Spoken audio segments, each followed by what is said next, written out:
Qui devient la troisième question, Monsieur Vesperini, du groupe PPCI. Je vous donne la parole. Merci, Madame la maire. Ma question s'adresse à la maire de Paris. J'ai vu d'ailleurs, Madame la maire, qu'il y a quelques jours, vous vous prépariez à un nouveau combat électoral pour les élections municipales de 2020 et que vous appeliez à créer une nouvelle grande coalition allant... alors on ne sait pas trop, allant des communistes jusqu'au centre droit, jusqu'aux proches d'Emmanuel Macron.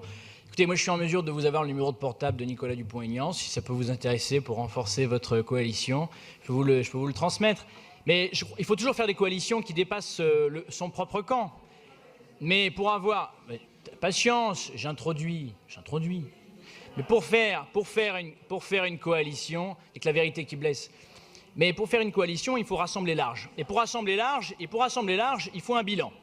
Alors le bilan, moi je voudrais en parler un petit peu quand même de ce bilan, notamment dans le domaine des transports. Chers collègues, laissez s'exprimer. Je crois que c'est la meilleure façon de savoir qui dit quoi et qui porte quoi. Écoutez, merci, monsieur le maire du 3e arrondissement.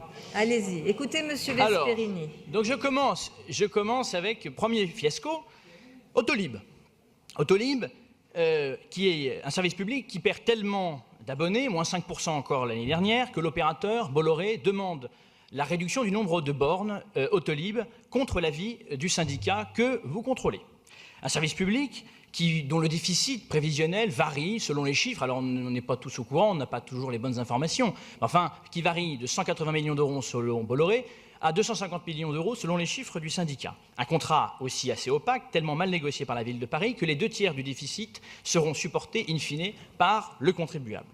Ensuite, Vélib. Alors Vélib, là, c'est un service public qui fonctionnait très bien et qui est complètement en train de se détériorer.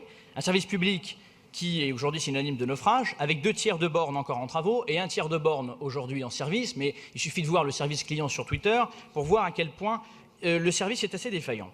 Ensuite, un contrat, là encore, tellement mal vissé qu'on ne sait pas comment rembourser les usagers et comment la ville de Paris sera dédommagée réellement avec des clauses compensatoires qui varient. C'est la Java après la Java des bombes atomiques, c'est la Java des millions, 1 million par-ci, 3 millions par-là, etc. Troisième fiasco toujours sur les transports, Striteo, un service public qui était délégué de manière, je crois, assez imprudente à un opérateur qui ment sur les chiffres de verbalisation. À en croire Striteo, on n'a jamais vu autant de personnes handicapées au volant, on n'a jamais vu autant de personnes dormir dans leur véhicule. Ce sont des chiffres qui sont totalement fallacieux, qui sont erronés et vis-à-vis desquels la ville de Paris ne semble pas vraiment émue de tout cela.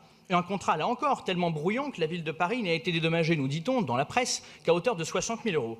Alors, Madame la maire, j'ai vu que vous aviez eu encore une dernière idée pour, évidemment, faire diversion, qui est la fameuse gratuité des usagers.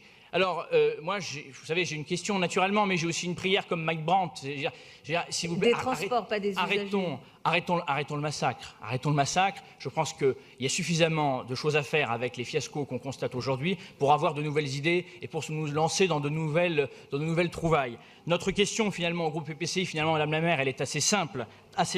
Nous vous posons deux questions. Comment comptez-vous, sans vous défausser sur la région, sans vous défausser sur les entreprises que vous incriminez en permanence, comment comptez-vous corriger le tir?